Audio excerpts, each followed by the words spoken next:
Welcome back, learners. This session is about performance management system and the criteria to assess the performances. On which basis performance is judged? Let us understand. There are various approaches, and also we will see once again what are the reasons why PMS is so important.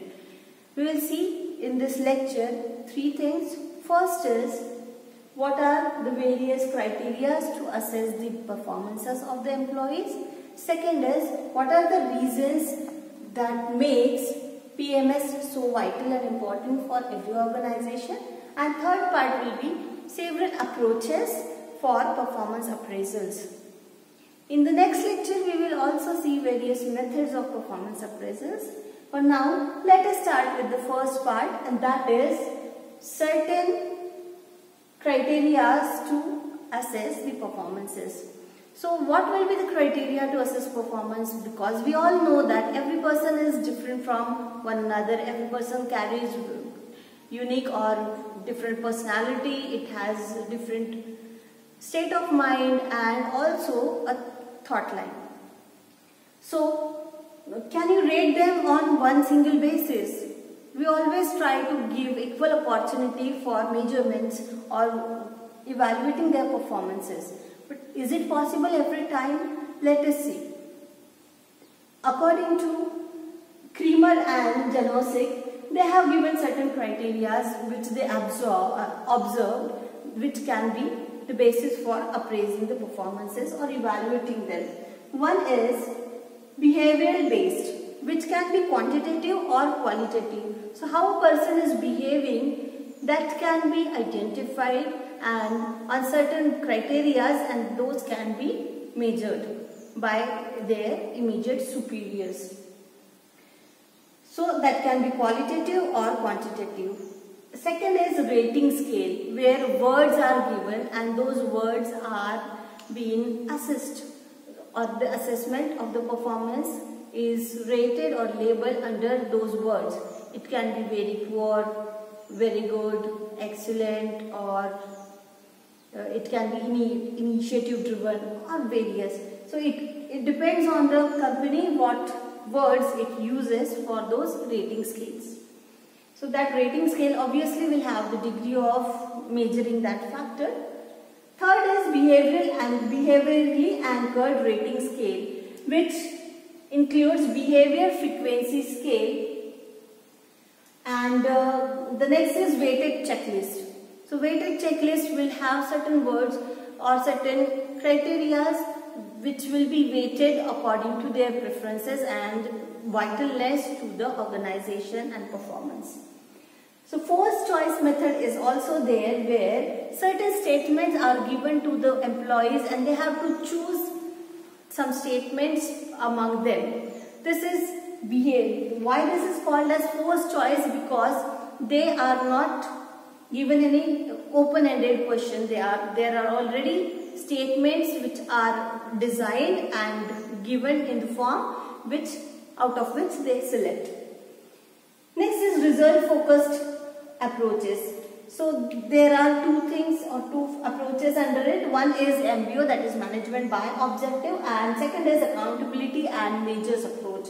One is bottom up and other is top down. Why bottom up? Under management by objectives, the objectives or the targets are not only designed or set by only top management. It's all a teamwork, and all the teamwork together done to set those targets, and they themselves will measure whether they are able to or they have achieved them or not. Another is accountability and measures approach, which specifically goes with job description, whereas the performance of the person is justified according to his or her job title. So what that job title or job specification is ought to do, whether she or he has performed those accountabilities and measures or not, that is evaluated. So here the accountabilities and measures are delegated by the top managers or the superiors, whereas under MBO approach, everybody together decides, and then they tell whether they are capable to fulfill those targets or not.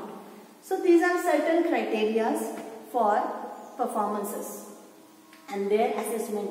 So why PMS is important? Let us revise again. Because performance management system altogether improves the bottom line of the organization. It aligns the strategic objectives with the strategist plan, and it gives a track line whether all the performances are altogether going to fulfill those objectives.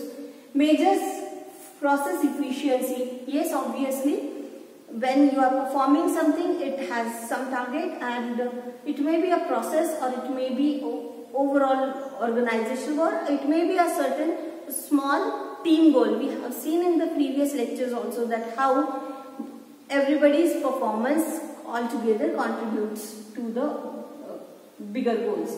So identifies the best practices. This is done specifically by the managers. They identify under their teams or under their departments what can be the best practice, what are the areas of improvement to give them better efficiency. So better and faster budget decision making is allowed by these performances or measurements, which are always tracked and recorded.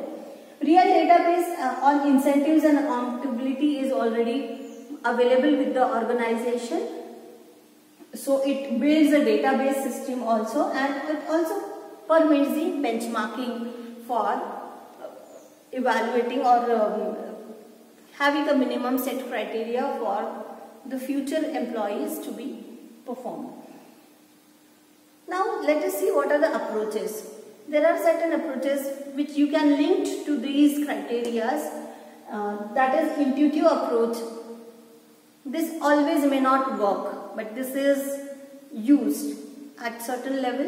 Intuitive approach is purely dependent upon the superior's intuition about the employee's performance. So he himself judges the performance and records it. It may be biased at sometimes, although it is not supposed to. It is not that objective, but intuitive approach is more efficient or more used where the qualitative work is being judged, and quantifying it is not so possible. Self-appraisal approach. Yes, we have seen that self-appraisal form is given to the employees which they fill, and they also come to know and they can rate themselves accordingly. Group approach is where the performance is judged or evaluated by a certain group of people or departmental directors, or it may be a function manager. So, a certain group of managers. So this is a group approach. It may also be a peer approach wherein other group members are giving the feedback about one person's performance. Trait approach. Here the overall personality traits of the employee can be judged by the superiors, and he can rate them. It may include the traits like what is personality, its influence, honesty, devotion, etc. Appraisal based, which is a result based, that is how many times he was appraised. Certain times companies also have one criteria where they will give more rewards to the people who have performed consistently. So how they will come to know whether they have performed consistently? It can be how many appraisals they have achieved in the past, or how many times they have been appreciated. That can be a track record, and that is why it is important when a company has all their performances together right from the day one for every employee. And last one is behavioral method. So overall behavior is evaluated by the managers or superiors.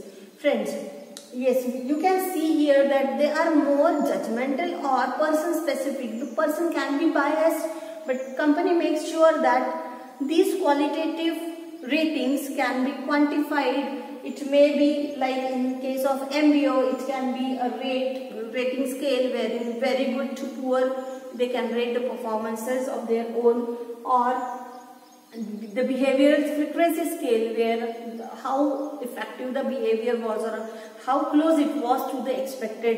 Or sometimes it may happen that there are people who are performing beyond expectations, beyond standard levels. Those are also have to be recorded. So this is how the performances work on. Unless in the next lecture we will see what are the various methods of appraisals. Those parts are quite detailed, and there are many methods we are going to learn. Unless I bring it to them, unless I bring them to you, keep learning and keep watching. Thank you.